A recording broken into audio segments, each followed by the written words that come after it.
Las primeras manifestaciones del deseo de regresar a su patria se expresaron durante el cautiverio del pueblo judío en Babilonia en el año 597 a.C. y después en el año 70 tras la destrucción de Jerusalén por los romanos, y el exilio de los judíos a diferentes lugares del mundo en lo que es conocido como la diáspora. El regreso a la tierra prometida tomó carácter religioso cuando los judíos consideraron que este coincidiría con la llegada del Mesías. En efecto, los judíos ortodoxos del siglo XIX y principios del siglo XX consideraban la idea del regreso a Israel antes de la llegada del Mesías como algo sacrílego.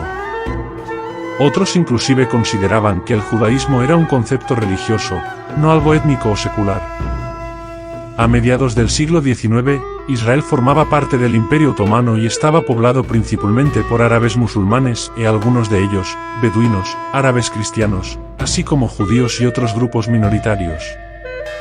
En 1844, los judíos constituían el grupo de población más grande y en 1890 una absoluta mayoría, cita requerida, en varias ciudades, siendo Jerusalén la más notable.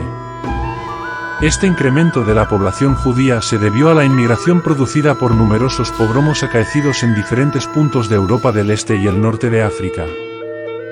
Adicionalmente a las comunidades judías religiosas tradicionales, en la segunda mitad del siglo XIX se comenzó a observar un nuevo tipo de inmigrante judío, el cual era secular y socialista y que intentaba reclamar la tierra trabajándola.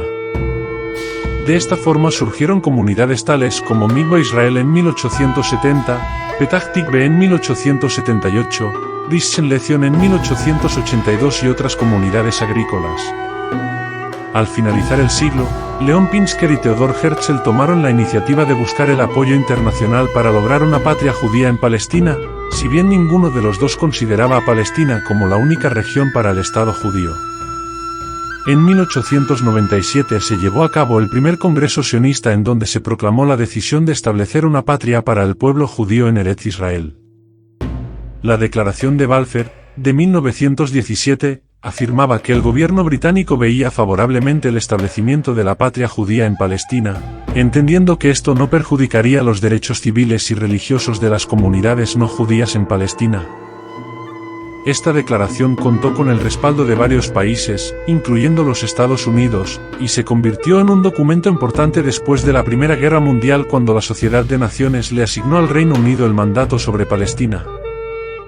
La inmigración judía creció moderadamente durante los años 1920, aumentando sustancialmente en la década de los 30, debido a la difícil situación política y económica en Europa en general y a la persecución de los nazis en Alemania en particular. Concretamente en 1922, los mandatarios habían autorizado la creación de la Agencia Nacional Judía, que desde ese momento pasó a ser el embrión de un verdadero Estado.